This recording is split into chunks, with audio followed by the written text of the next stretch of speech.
하나님 아버지께서 우리에게 주기 원하는 가장 좋은 것이 있는데 그게 뭐라고 그랬지요?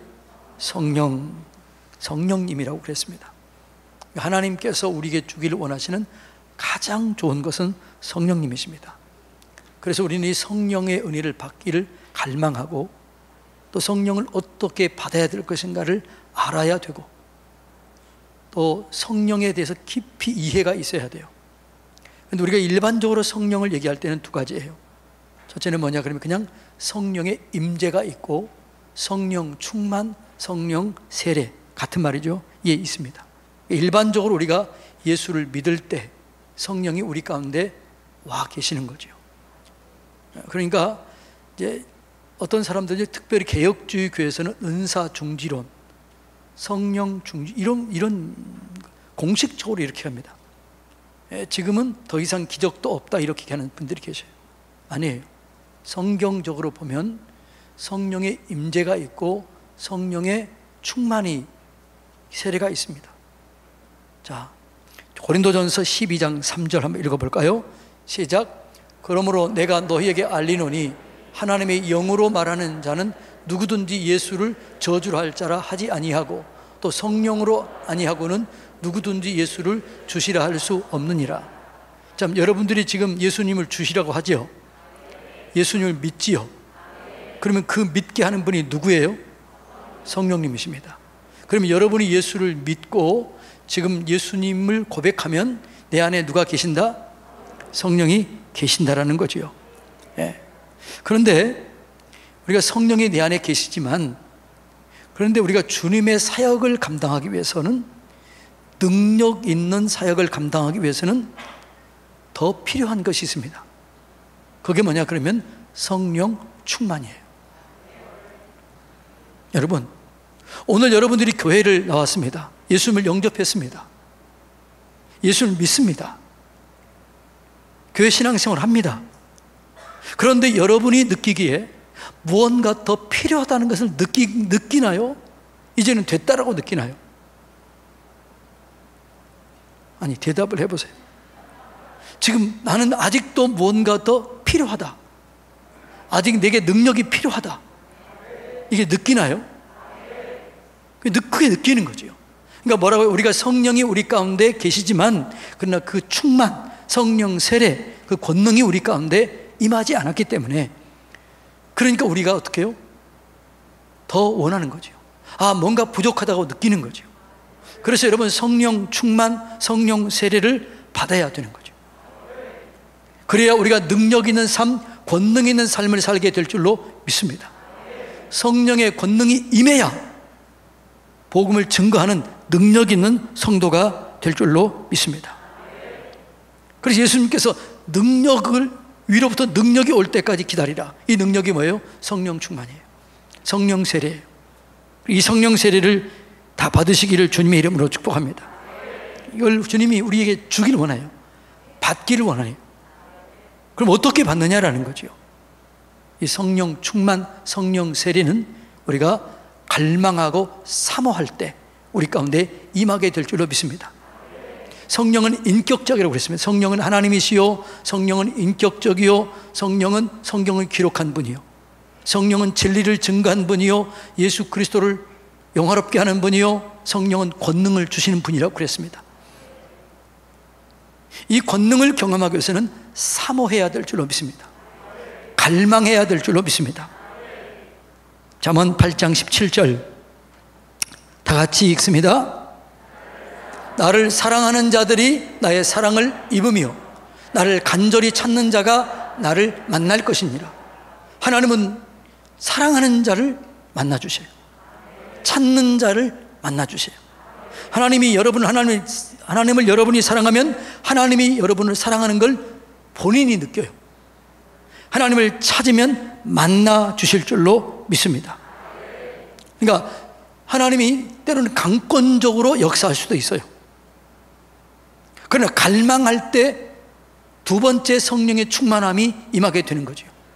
예를 들어서 사도 바울은 다메섹 도상에서 성령의 강권적인 역사로 하나님을 만납니다. 그런데 아직 눈이 열렸지 않아요. 비늘이 꼈습니다. 아나니아 선지자가 와가지고 안수했을 때 눈이 벗겨지고 영안이 열려지게 된 거예요. 이 두 번째 성령의 역사예요. 여러분, 우리가 사모하고 갈망할 때 성령이 임하게 되는 것이죠. 네. 그래서 여러분, 우리가 뭐라고 그래요? 믿음도 갈망해야 돼요. 히브리서 11장 1절에 보면 믿음은 바라는 것들의 실상이요 보지 않은 것들의 증거다. 그러니까 이 믿음이 실상이 되기 위해서는 끊임없이 믿음을 고백하고 끊임없이 믿음으로 나아갈 때 실상이 될 줄로 믿습니다.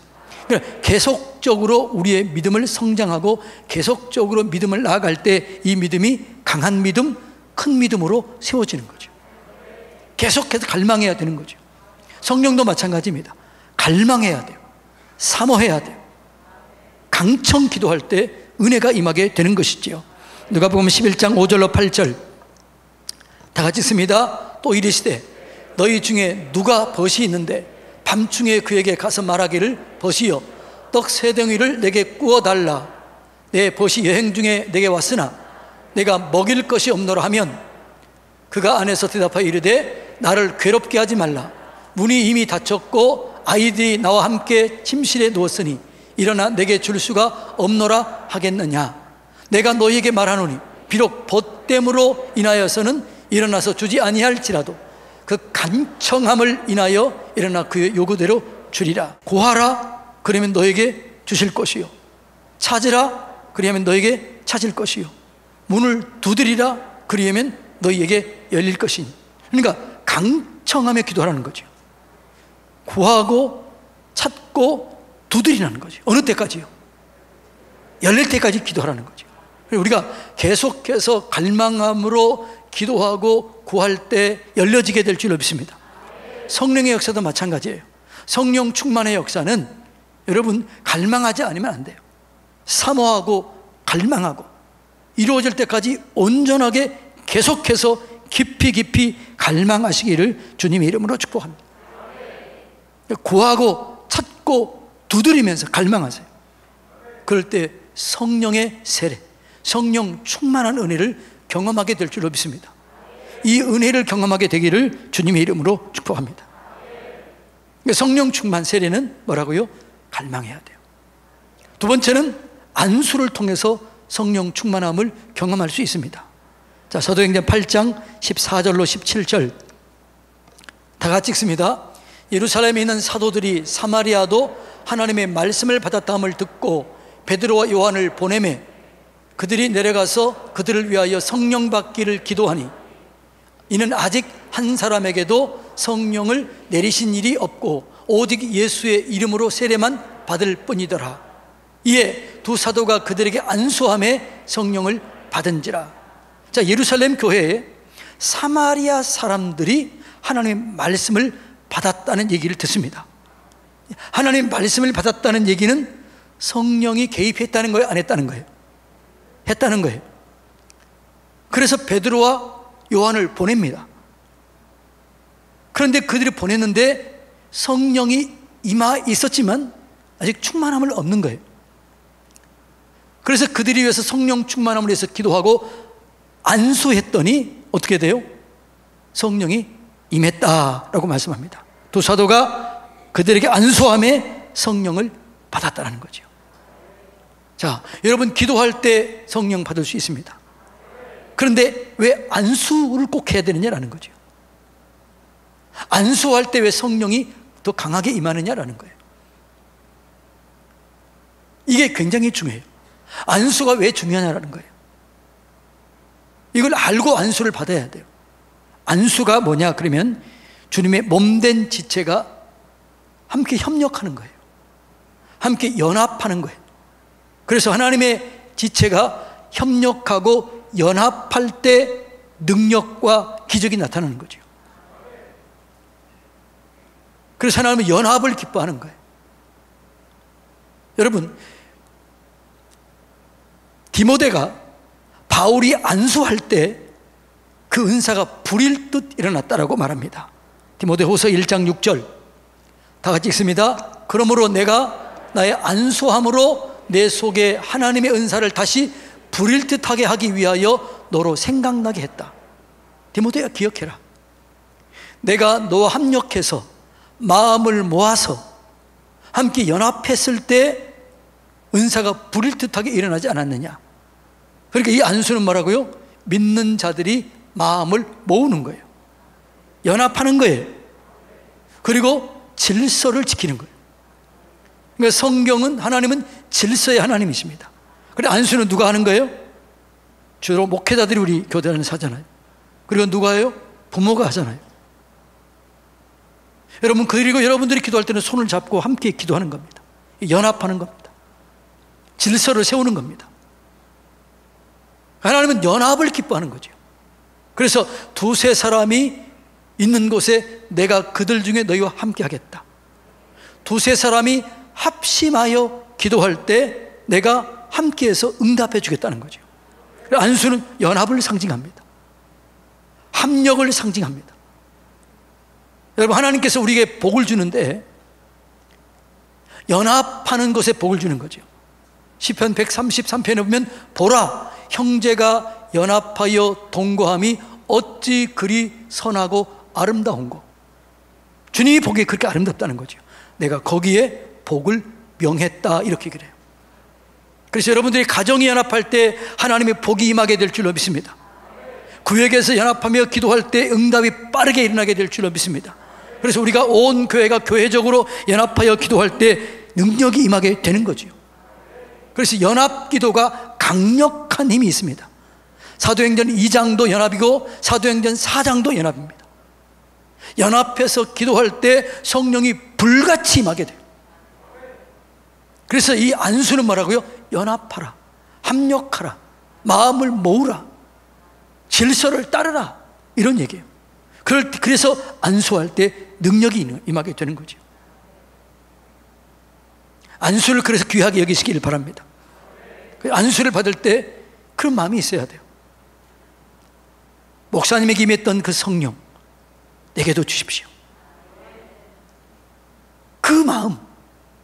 그 마음을 가지고 안수받을 때 불일 듯 일어나게 되는 거죠. 자, 세 번째는 어느 때 성령이 임하게 되느냐? 말씀을 들을 때 임하게 되는 거예요. 사도행전 10장 44절 다 같이 읽습니다. 베드로가 이 말을 할 때에 성령이 말씀을 듣는 모든 사람에게 내려왔다, 이렇게 얘기합니다.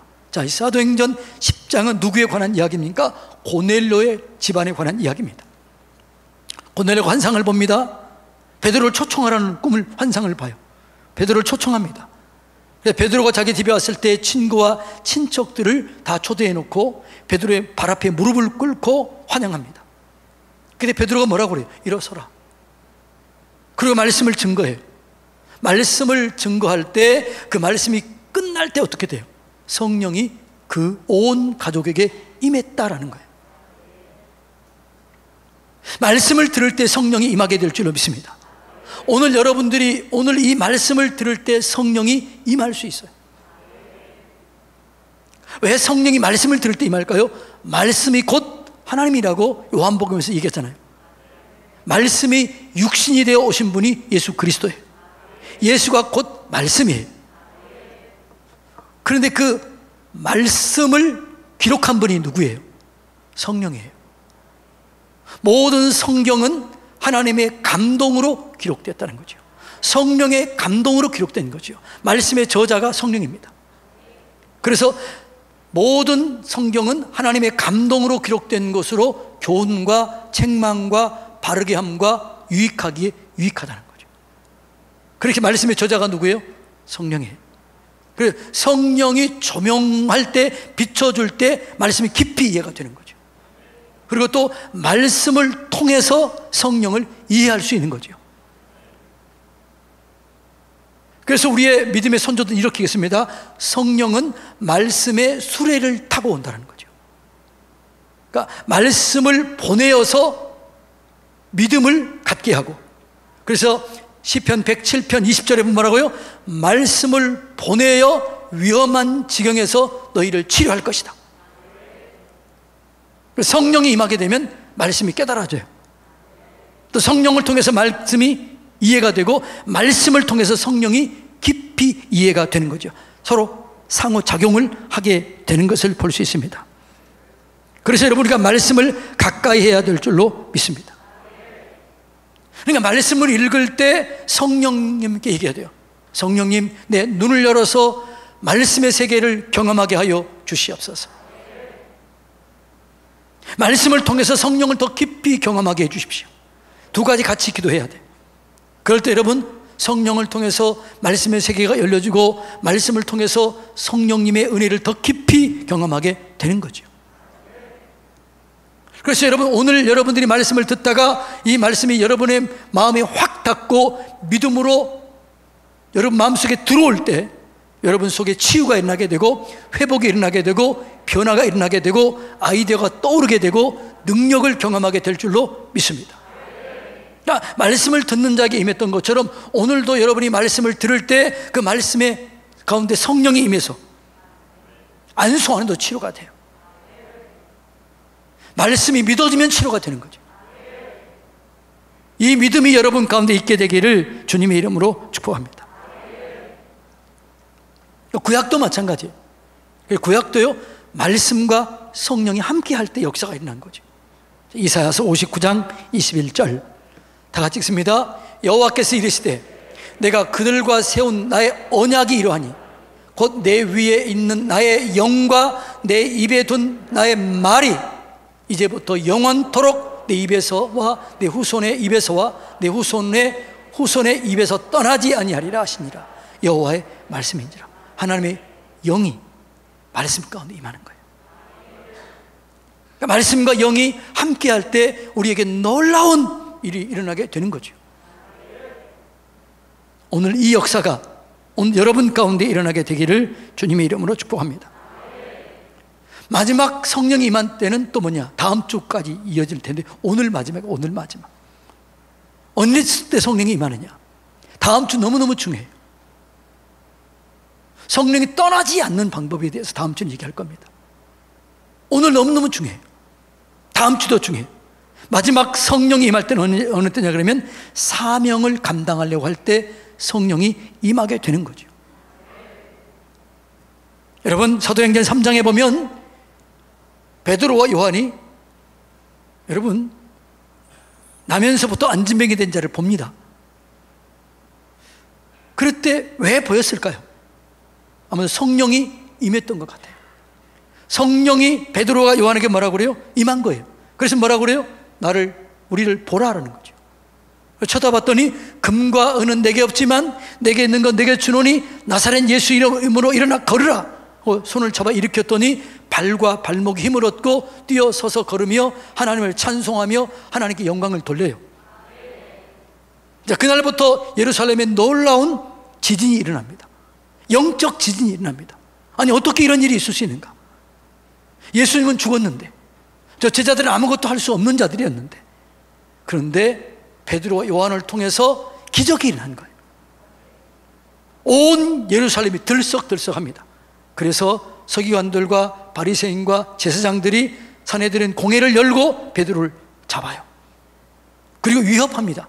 다시는 예수 이름으로 이런 일 하지 마라. 그래 베드로가 뭐라고 그래요? 우리가 사람의 말을 듣는 것이 좋으냐 하나님의 말을 듣는 것이 좋으냐? 그때 강력하게 위협합니다. 다시 이렇게 예수를 증거하면 너희는 죽음을 면치 못할 것이다. 위협해요. 그때 베드로와 요한과 제자들이 어떻게 해요? 하나님께 나가서 기도합니다. 주님, 우리가 이 사명을 감당해야 되는데, 예수 그리스도를 증거해야 되는데 주여 도와주십시오. 그렇게 기도하는 장면이 다 같이 읽습니다. 시작. 주여, 이제도 그들의 위협함을 굽어 보시옵고 또 종들로 하여금 담대히 하나님의 말씀을 전하게 하여 주시오며 손을 내밀어 병을 낫게 하시옵고 표적과 기사가 거룩한 종 예수의 이름으로 이루어지게 하옵소서 하더라.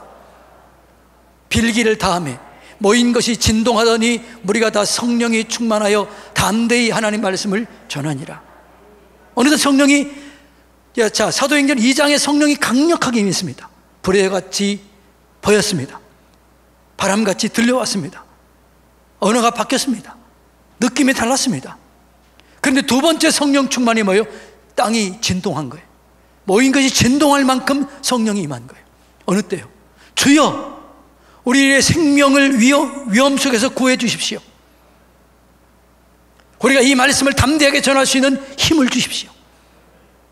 간절히 기도했을 때 모인 것이 진동했다는 거지요. 사명을 감당하게 했습니다. 사명을 감당해야 되는데 우리의 힘으로 안 됩니다. 능력을 주시옵소서. 그렇게 기도했을 때 능력이 임한 거예요. 성령을 주신 본질적인 이유가 있어요. 성령을 보내신 본질적인 이유가 뭐예요? 오직 성령이 임하시면 너희가 권능을 받고 예루살렘과 온 유대와 사마리아와 땅끝까지 이르는 데 증인이 되리라. 성령을 주는 본질적인 목적이 뭐예요? 증인이 되라라는 거죠. 뭘로요? 능력과 권능을 가지고 증인이 되라는 거예요. 그래서 여러분, 우리가 복음을 증거할 때, 사명을 감당할 때 언제나 하나님은 우리와 함께 계십니다. 사명을 감당하는 자에게는 항상 계십니다.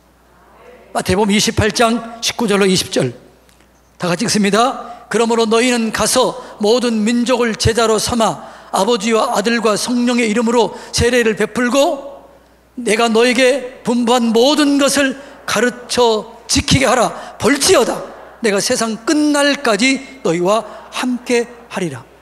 누구에게 함께 한다고요? 복음을 증거하는 자들에게, 사명을 감당하는 자들에게 하나님이 함께 하신 줄로 믿습니다.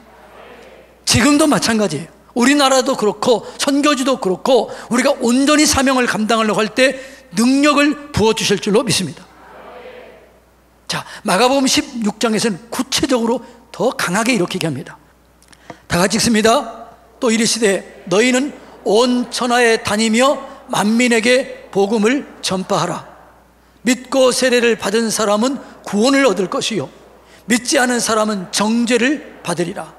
믿는 자에게는 이런 표적이 따르리니 곧 그들이 내 이름으로 귀신을 쫓아내며 새 방언을 말하며 뱀을 집으며 무슨 독을 마실지라도 해를 받지 아니하고 병든 자에게 손을 얹은즉 나으리라. 자, 이런 일은 누구에게요?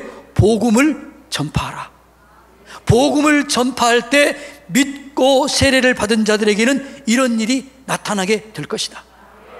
이런 일을 통해서 복음을 확실히 증거하라. 자, 19절부터 읽습니다.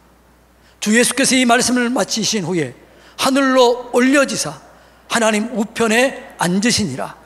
제자들이 나가 두루 전파할새 주께서 함께 역사하사. 이게 주께서 역사하는 거, 이게 누구예요? 성령이에요. 이미 예수님 올라갔잖아요. 주께서 함께 했다는 것은 성령이 역사하사 그 따르는 표적으로 말씀을 확실히 증언하시니라. 아멘. 그러니까 여러분, 우리가 사명을 감당하려고 할 때 능력이 부어지게 될 줄로 믿습니다. 그러니까 여러분들이 사명을 감당하려고 두려워 마세요. 염려하지 마세요. 은혜를 주세요. 능력을 주세요. 그럴 때 하나님의 능력과 권능이 임하게 되는 것이지요. 여러분, 하나님은 우리가 성령 충만함을 받기를 원합니다. 이제는 이미 성령 우리 가운데 오셨습니다. 이제는 우리가 갈망하면 됩니다. 안수를 바르게 알고 협력할 때 역사가 이루어지게 될 줄로 믿습니다. 말씀을 들을 때 하나님의 영광이 임하게 되는 것이죠. 사명을 감당하려고 할 때 성령이 임하게 돼요. 성령 충만함으로 하나님의 영광 가운데 죄를 이기고 자신을 이기고 마귀를 이기고 세상을 이기고 그 능력으로 날마다 승리를 이루시기를 주님의 이름으로 축복합니다.